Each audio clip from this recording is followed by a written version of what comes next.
Welcome, everyone.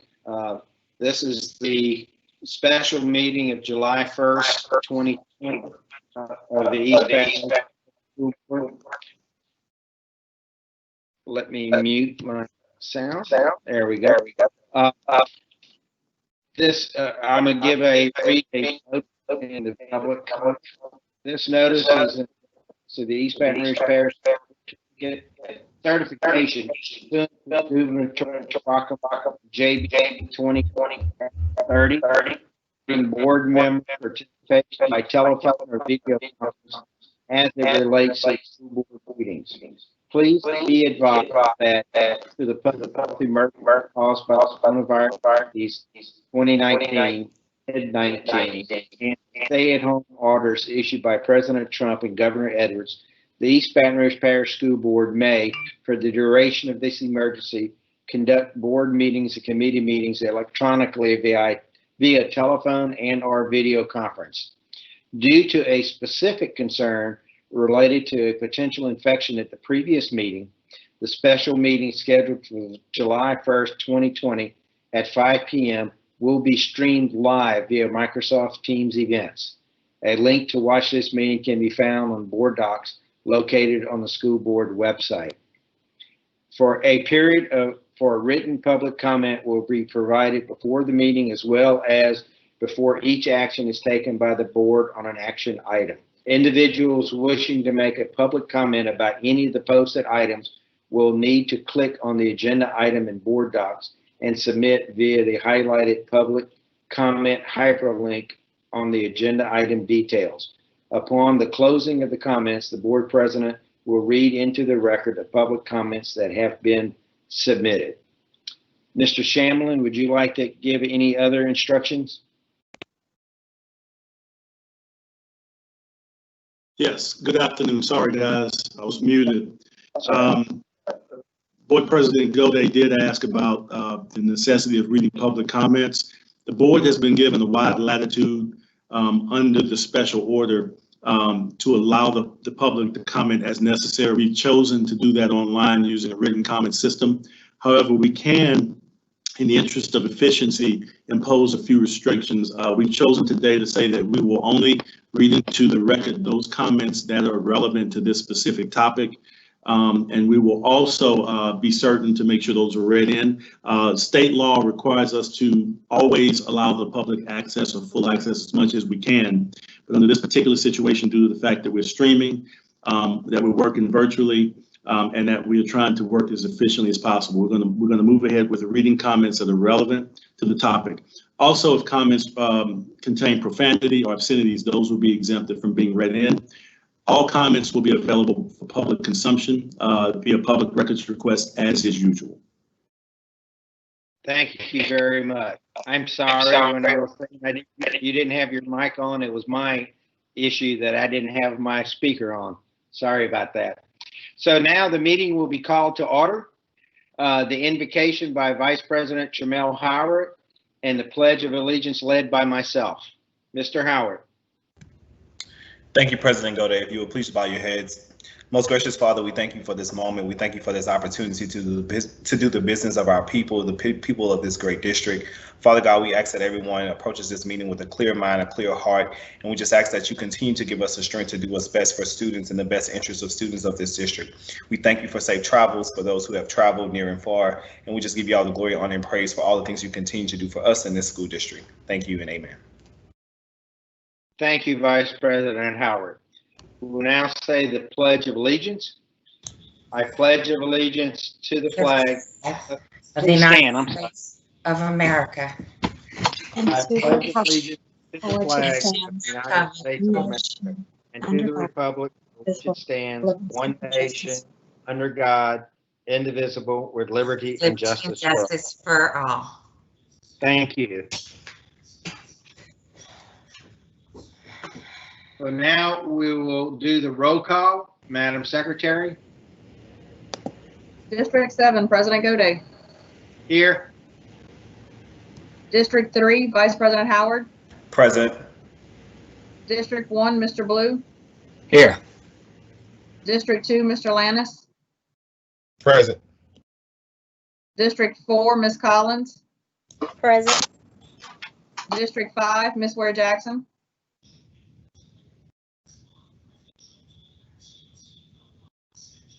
Ms. Ware Jackson.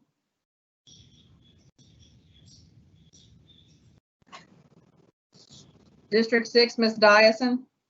Present. District 8, Ms. Bernard. Ms. Bernard. Present. District 9, Mr. Tatman. Present. Thank you. We have a quorum. The first item on the agenda and the only item on the agenda is discussion and consideration of the superintendent contract and related matters. Mr. Shamlin, would you like to give any introduction? Yes, I'll just be brief. We did revise the contract only in terms of correcting a few pronouns and other issues today, but the substantive nature of the contract has remained in effect since the board received it on Monday. We spent this weekend, myself and board leadership, negotiating with counsel for proposed Superintendent Leslie Brown, and we were able to come to terms on Sunday evening. I spent a greater part of Sunday evening and Monday drafting and attempting to get this to the board for review. The contract aligns with state law and many of the requirements of state law, much of it stated throughout the contract, but also in statute. I can discuss that as needed via questions. The contract as it stands has all of the requirements in it. I will say this, there's one exception with regard to performance targets and objectives. And Mrs. Goldie, if you don't mind, I'll just jump ahead on that.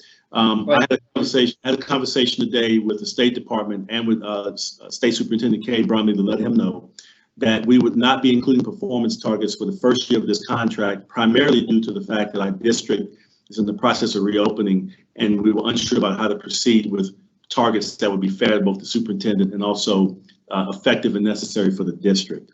And so I got an okay from the State Department that would be just fine. If you read the contract in detail, it requires the superintendent and the board to convene at specific times in the coming year to create performance targets for the year 2 and 3 of the contract. I want to make sure everyone got that up front. Even though that is a statutory requirement, we did receive permission from the department to move ahead, and I hope that alleviates any questions around the performance targets. The rest of the contract is pretty straightforward. It lists everything from salary to requirements around obligations related to both the board and the superintendent. I'll turn it over to Mr. Goldie and the board. If you guys have questions, I'll do the best I can to answer those. Thank you, Mr. Shamlin. I will now entertain a motion. Moved by Ms. Dyson. Do I have a second? I'm sorry, moved by Ms. Dyson, seconded by Mr. Tatman. The board is open. Would anyone like to speak? Mr. Howard. Thank you, April. Thank you, President Gode. Thank you, Mr. Shamlin, for your work, excuse me, throughout the negotiation process. I do have a couple of areas of concern that I would like to get cleared up and get some clarity around. The first area of concern will be around the minimum or the base salary. I know that in our original negotiation conversations that I was a part of, we discussed that there was a range that the median salary was around $230 and our number was around $230 to $250. If anyone can clarify where did we get to the $255 number, that would be helpful. First question, and then I'll move on to the second question if you guys can engage that. I have to go back and look at my notes. The part of that came about removing the performance targets for the year, which took $10,000 off. I'm sorry, Mr. Gode. I'm having a hard time hearing you.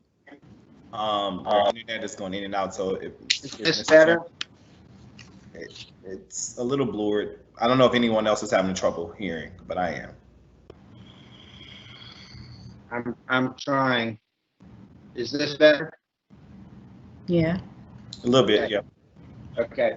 In negotiating the contract, we ended up taking off the $10,000 potential for a bonus in the first year and remove that. And there were several other minor changes in the contract. And so out of the spirit of compromise, we went to the 255.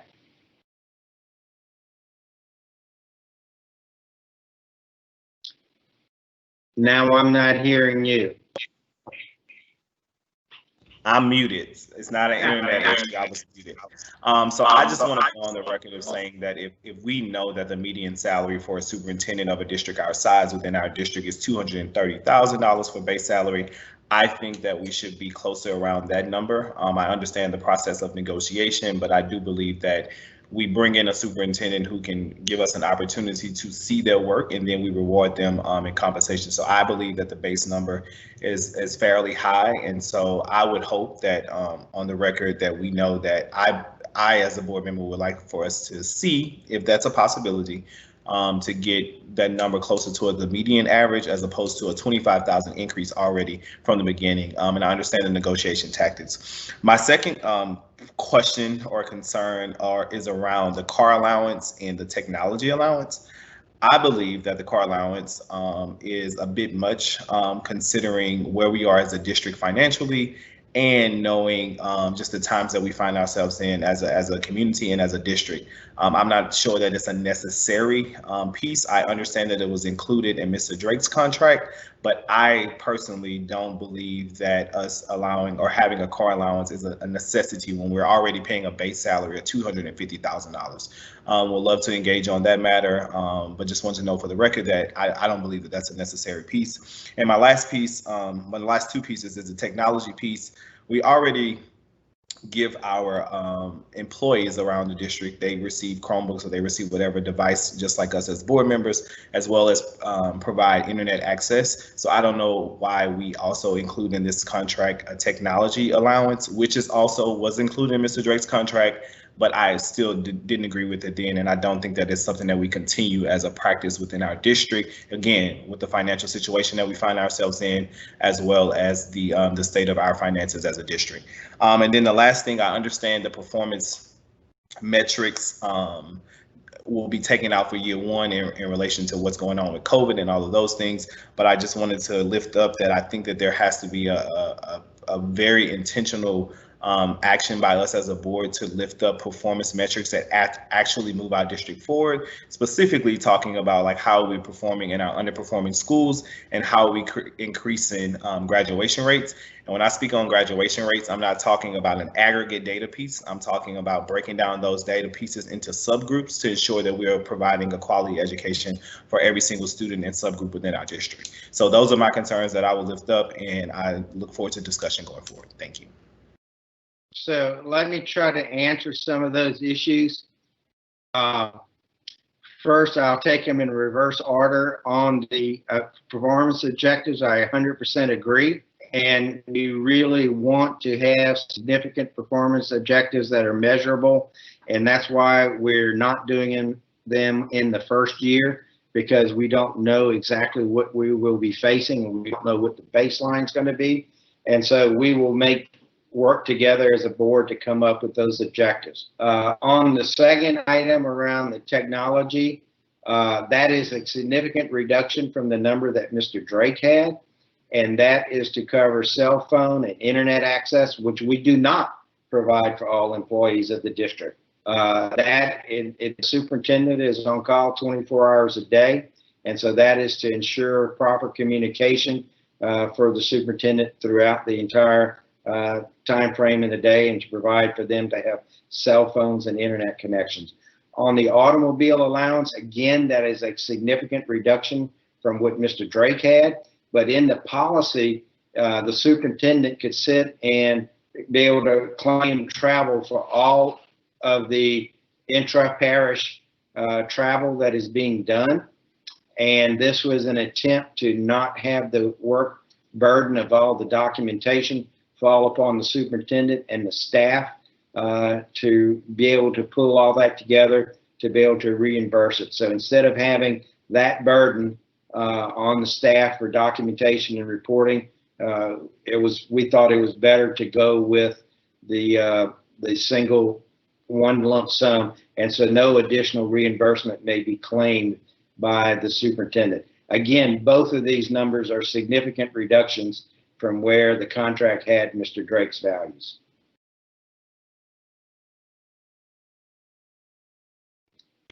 Mr. Lannis? Yes, sir. Can you hear me? Yes, sir. Loud and clear. Yes. So first, I'll say I agree with Vice President Howard that the allowances at this point I think are a bit questionable at this stage, considering where we are in our district. The next thing I want to ask is how soon are we going to move on those measurable objectives for the performance metrics? That's not something I think that we should be waiting 1 year to start discussing. I think that's something that we should be discussing, if not within the next month or two, definitely within the next 3 months. And I just want to get some clarification around that. I will give you my interpretation, but it's up to the board. Being right now, we just don't know what school will look like in the fall. We don't know if it's going to be school, in-class school, or combination I'm of the sorry, two. we can't hear you. Your sound. Can you hear me now? Yes, sir. That's better. Okay. I don't know what school will look like in the fall, and we don't know what testing will be available, so we don't know what metrics will be valid. And so this is not an intent not to have performance metrics. It's just we don't know what they should be right now. And as soon as there's some clarity on that, Ms. Brown wants the performance objectives, we want the performance objectives. So as soon as there's some clarity on what those could be, we will certainly work on those. It's not an attempt not to have them. We just don't know what to have right now. That's completely understandable. I just think that in the time that we have allotted towards us right now, I think we could be working on that now. I think that even if we implemented a year, can you hear me? I'm sorry. Can y'all hear me? Okay. I think even if we're talking about adding them a year from now, we can still at least make sure we do our due diligence to make sure that we are working on what we want those things to look like now. Because what we do know is we know how many underperforming schools that we currently have. We know exactly what the problem is in terms of resources that are being provided to those schools and academic programming that needs to be added to several different schools. I think those are the types of things we can start talking about now on the front end and being proactive rather than waiting on the back end. And if we have to next summer, we can add in any additional framework to those measurable objectives. I will just add the areas that we have discussed as potential performance needs to turn down their volume. We're getting an echo. The ones that we've suggested as potential numbers was 3rd through 8th grade reading scores, 3rd through 8th grade math scores, graduation rates, completion of a strategic plan, and then the beginning of the process of creating an equity-based budget that is balanced. So those are the concepts that we've talked about with Mrs. Brown, but right now we just don't know how to put the framework around those. For instance, we don't even know if there's going to be testing next year to be able to do the 3rd grade and 3rd through 8th grade reading scores. So fully agree. I'm all for metrics. I'm all for putting them in. I just don't know what we should put in right now. Let me speak for just a second to Mr. Lannis. The contract is actually drafted to say no later than a certain date these things would be developed. So I agree with you. If it is the pleasure of the board, the members of the board, as soon as the superintendent is seated and comfortable, y'all can begin discussing your ideas about what those expectations are going to be for next year. For example, a strategic plan is something we've talked about. Even though it may not be set until next year, that work can begin as soon as, October, November. So even though you have that concern, I want you to know the contract doesn't prohibit us starting earlier on any of these. It just says no later than. So it puts an absolute dead time or last date for things to begin happening. Okay. Not a problem at all. The only thing I would ask and push towards is that when we are having these conversations, that it is open to the public so that they understand that accountability and transparency are at the forefront of all of these conversations moving forward. Ms. Collins. Yeah, my concern around the performance review, taking into account everything that everyone has said, is there are certain aspects that we do know are not going to change. You know, the way the superintendent engages community. I mean, it might have to be virtual versus in person across the district at different school sites or whatever that might look like due to coronavirus. But there are certain aspects of how we, you know, those things that we review in our superintendent that are not going to be that much different. And so at the very least, perhaps we could have that in place while also working on those other factors that will have to be developed and changed due to the coronavirus, et cetera. With the travel cost piece, and I'll just be straight up and upfront, me and my little liberal heart, the first time I read our outgoing superintendent's contract, I was a bit appalled because you think about what teachers get, and then you know it's the same conversation people have about CEOs or what have you of any organization versus the people doing the work on the ground. I had not until today heard the piece about the travel and the car allowance. That does actually make a lot of sense, but I'm curious, not so much around how much paperwork, although that is, it would be quite significant. However, what I'm concerned about is, you know, can we do a cost comparison? You know, assuming that the paperwork did have to get done for travel reimbursement, then what would that add up to approximately? Because any day of the week is different for a superintendent, but could we possibly get something like that, some information like that, or at the time that policy was put in place in a contract, travel, you know, travel expenses versus travel reimbursement, did those numbers get thrown around? Do we have access to those numbers in the past on what that cost might look like? Because I think that's the bigger concern, more so than the amount of paperwork, which would be significant. I think the bigger concern in terms of taxpayer dollars is, okay, if we went back to a travel reimbursement versus a car allowance, then what would the cost difference be?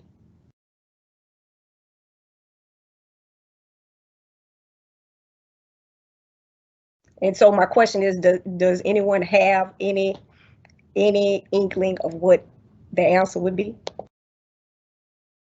Right now, I have no idea. I do want to point out that cost also includes insurance, with the board being named as one of the insurers on that. So that's probably at least $1,500 a year.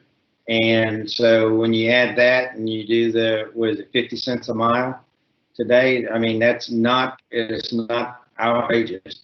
And the differences in costs are going to be minimal, in my opinion, but that's just my opinion. Okay, and I imagine so, but it just would have been helpful to the discussion. So I appreciate that. Thank you.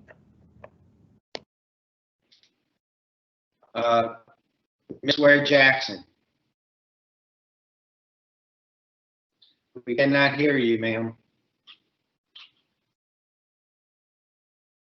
No. We got you. Oh, you got me now? Yes, ma'am. Can you hear me? Okay. Well, some of my concerns have been expressed. First, the starting salary of $255. I know we keep bringing up Drake's contract, but there were some things that were done in Drake's contract that we did over the years. Some of us anyway regret. Some of us got beat up a whole lot about that contract being so high to start with, and now we're starting even higher, as if we're just picking up where Drake's contract left off, which I don't think is a fair thing to do. the car allowance and all of that, I'm like, if you're going to make $250,000 a year, I think you ought to be able to pay for your own vehicle. I don't know why we do that with a salary set the way that it is. Maybe a long time ago, there was a good reason for doing that kind of thing, but I don't know why we would still do that, and especially with a salary this significant. And as far as the, I'm looking at under compensation of superintendent, C, the annual performance pay. It says the superintendent shall be paid up to $10,000 based on meeting or exceeding the performance objectives. Aren't you paid to meet your performance objectives in your salary? You would think that a bonus would be something that's above and beyond your performance. So I question why we would be paying this if you're just meeting your what you're expected to do. So those are my main concerns. The cell phone and the technology piece, I think is something that is affordable, that by the normal worker. And I understand this is the superintendent, but it's still an employee of EBR, and I would just like to see if there's some more trimming that we can do, because starting out at 255 is a bit high, I would think. I think we started off last time at around 230, 225, something like that, and moved up. So those are my concerns. Let me address a couple of them for you. One is, in comparing to Mr. Drake's salary, you need to be very careful because Mr. Drake. We don't want to compare Drake's salary. Why do we have to compare to Drake's salary? I have the floor, thank you. Mr. Drake's salary included payment of Mr. Drake of all the money that was going into the retirement plan since he was already retired. So if you look at the dollars going to them, this is a significant reduction for Mr. Drake's salaries. And it is in comparison to the salaries of other areas. And on the things around technology and everything else, that's your calls, guys. If you don't like it, we can start the year without a superintendent. So I think Mr. Shamlin and I did the best job we could, and that's the contract we've come up with. And you guys vote. Mr. Lance. Yes. I'm a bit perplexed right now. And the reason is because I feel like the board members are being attacked because they're raising very valuable points around a very pressing issue. These questions came up several times throughout the term of current Superintendent Drake's contract, where people talked about the allowance. So now that we are in a public meeting, the last thing we should be doing is beating up on other board members for raising these types of concerns, because these concerns come from our constituents. They come from the people that we serve. These are things that are not whispered about, they're talked about all the time. And I just think that it is, let me be clear, I think it is very disrespectful to say that if we don't like it, then we can start the year off without a superintendent. That is, I think, is uncalled for. And I think that it's really going to stagger these types of conversations moving forward if that's the way that we're going to handle and treat each other for raising very valuable concerns that our constituents are coming to us and saying, we have questions about these. That's our job, is to come to our board leadership and to come together as a board and say, this is what the community is asking for. These are their concerns. And these are also concerns that we have. We have said already and addressed and said that we have budgetary issues. We do. And I think it is valuable to add to this conversation that those concerns around allowances, basically meaning something that we're adding as an incentive for somebody that has not done any work yet, that is very, very, I think that's a questionable thing that we can bring up in this conversation. That doesn't mean that we won't move forward in the contract. That only means that we have questions concerning that need to be answered before we approve. I hear you, Mr. Lamb, and I accept that the contract was negotiated by the leadership.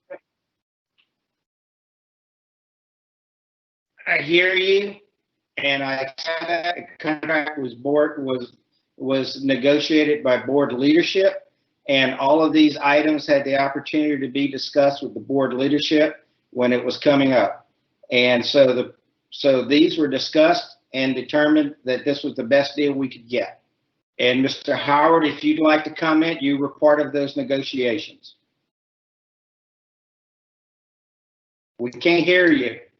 I had my request to speak in for a couple of reasons. So let me just address all of the concerns since that's the conversation that we're having. First and foremost, the conversation, I was a part of one negotiation conversation. The conversation was brought to my attention the day of, and that's to no disrespect to Mr. Shamlin, but there were conversations had prior to me being a part of the negotiation. So let's be very clear about board leadership having the opportunity to address these things. Secondly, when I was on that call, we discussed that there would be a range that we would offer up as a potential salary. When we get to today, that is not even the salary that we're talking about. So to say that I had such an integral part in this discussion is a gross misconduct. I had conversations with Mr. Shamlin about my concerns, and he assured me that those concerns would be addressed when the continued negotiations happen, because I was not available with the last minute notice of the discussions that were happening with this contract. Secondly, I think it's a gross misconduct of leadership, Mr. Godet, to attack Ms. Ware Jackson for expressing her concerns around a contract when clearly all she asked was for us to do a better job, or if there are additional things that we can address as board leadership in the midst of this contract. So for you to come on here in this public meeting and tell us that we as a board can start the meeting without a superintendent, I think it's bullcrap. Secondly, we are a board. We are going through a hell of a lot right now because of actions of this board. So to attack a board member for literally asking the questions, I think it's questionable of you as a leader. I think it's disrespectful to a Black woman. I think it's very disrespectful the way you just handled that situation, and it's a gross misconduct of your leadership. Thirdly, I'll just say that all we were asking in this negotiation of a contract is there still time to consider or get clarity around these items that are still concerns to our constituency? So for us to act like we can't ask questions as board members is a bull crap yet again. That's our job. Our job is to hold each other accountable, board leadership accountable, and this entire board accountable. If we can't ask questions and if we're just supposed to be rubber stamps on this board, we can get the hell up off of it and go somewhere else. If we just supposed to rubber stamp everything and literally ask questions in a very dialoguing way as elected officials who represent diverse opinions and perspectives, what the hell are we here for? Why did our constituencies elect us to be a part of this board if we literally can't ask questions about a $500,000 contract that we're getting ready to go out? Like, there's no point in us being here. Just rubber stamp and let us sign off on it and then we can go home. Thank you, Mr. Howard. I will like the record to note that you were invited to all of the meetings, and the meetings were set up at the last minute because that's the way they were set up. I had no other knowledge or input before either. So that's the way it is. So any other comments from any other board members? I see none. I will go to the public and read the public comments that are listed. Mr. Godet, I think Mr. Lannis is. Mr. Lannis has a comment. We will come back to Mr. Lannis. I already called the public comment. Sir, We will come back after the public comment. Yes, I did. So one of them is from Storm. We're gonna come back to you, Mr. Lannis. Don't worry. The word him is used twice rather than her. We've gotten that.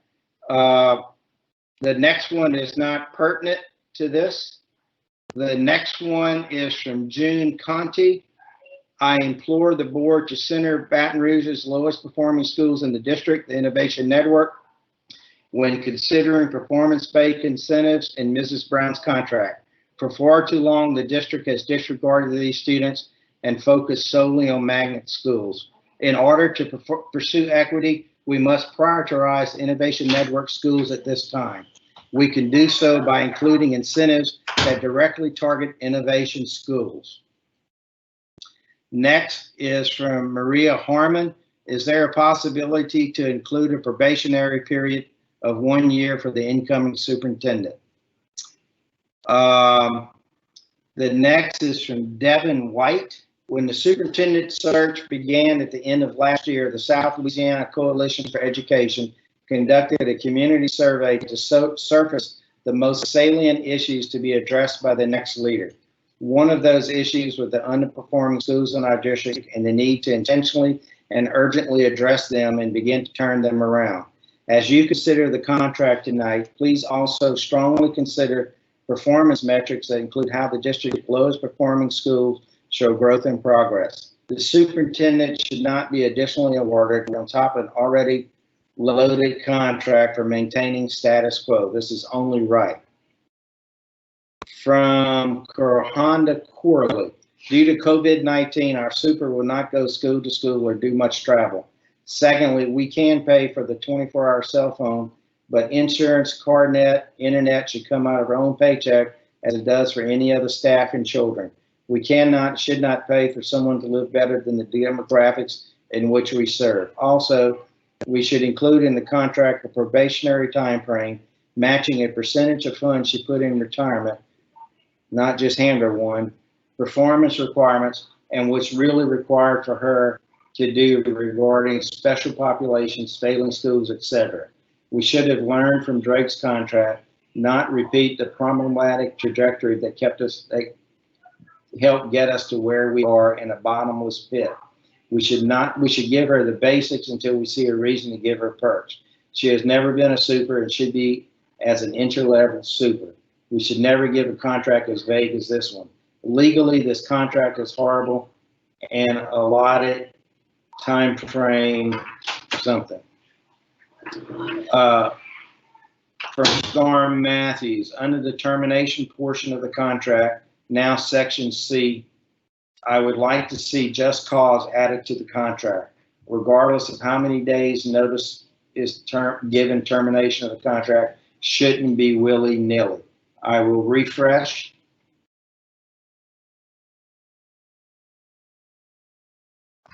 And one more, this from Jasmine Pogue, this contract needs more dialogue.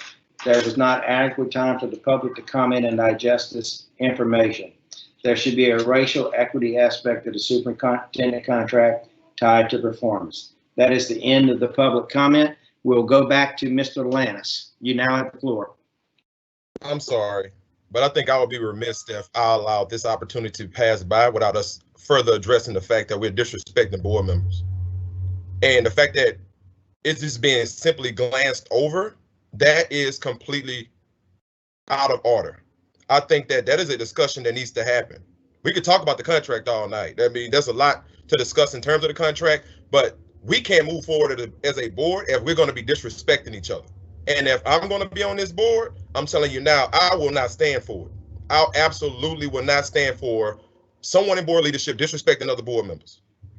Because the public is watching this, and I want the public to also understand this is how business is conducted, which is why we need full transparency whenever we're having these types of conversations surrounding a superintendent's contract and what goes inside of it. It simply should not be just board leadership, because none of the other board members, I know I didn't, I knew nothing about the contract negotiations, which it should have came to the board anyway before we had to talk about this in front of the entire general public. I'll stop right there. But I do think that Mr. Goday, President Goday, you need to address the disrespect that has been shown to other board members in that comment that you made. Thank you. Are there any other board comments?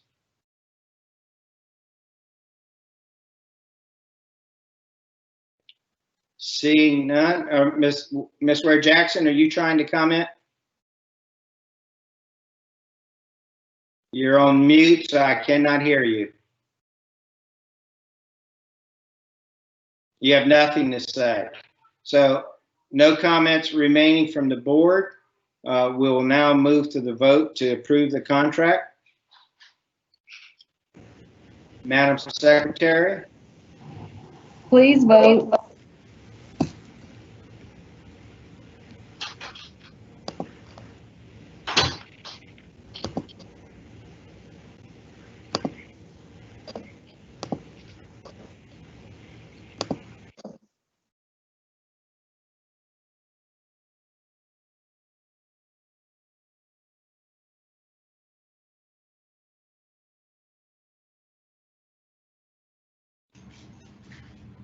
I don't see a pop-up. Do I need to be? Click on the item itself, click on number 1. Oh, I did.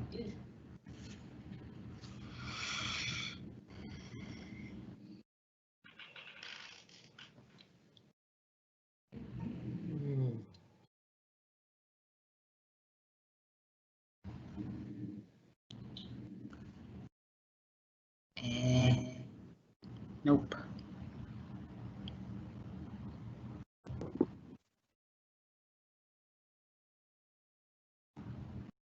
Madam Secretary, do you have the votes? I'm still waiting on 2. Ms. Ware Jackson and Ms. Dyson. Is it in board docs? Yes, ma'am. Oh, no wonder. I'm sorry. I don't have board docs pulled up. Let me pull it up. Darn it.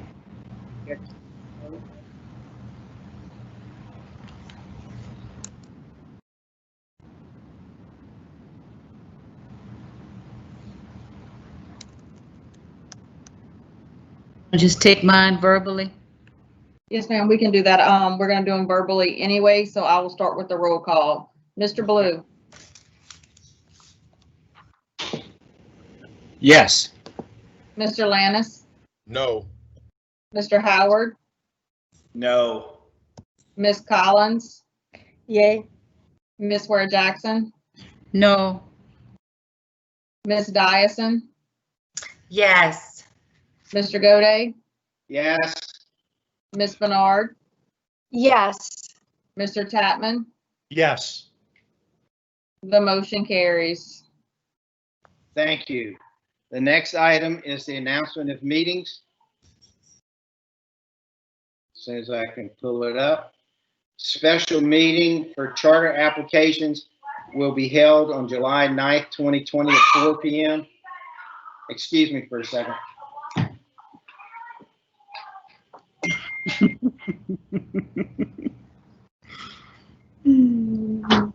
I have grandkids Life here. happens. I have grandkids here. My apologies. Special Sorry. meeting will be held July 9th, 2020 at 4 p.m. in the Professional Development Center at 300 North Sherwood Forest Boulevard. And all of these meetings we're announcing at the PDC is subject to possible virtual meetings dependent on the COVID-19 situation. Board workshop for the 2020-2021 budget to be held on July 9th, 2020, immediately following the special meeting at the Professional Development Center, 300 North Sherwood Forest Boulevard. Committee of the whole meeting to be held on July 9th, 2020, immediately following the board workshop on the budget at the Professional Development Center.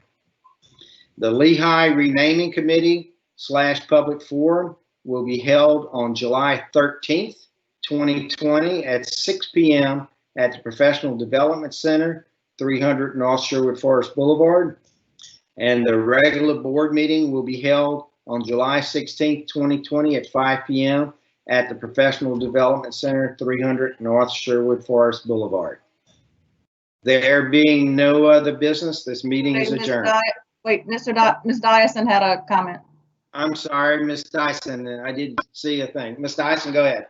I just wanted to take a point of personal privilege to, because the meeting ended kind of abruptly last time, to say that I too am welcoming our incoming superintendent, and I look forward to the work of our new superintendent with our board in collaboration, and believe that we can get a long way towards our goals. So thank you. Welcome, Thank you. Mrs. Brown. Right. We're looking forward to working with her. Any other comments? The meeting is adjourned.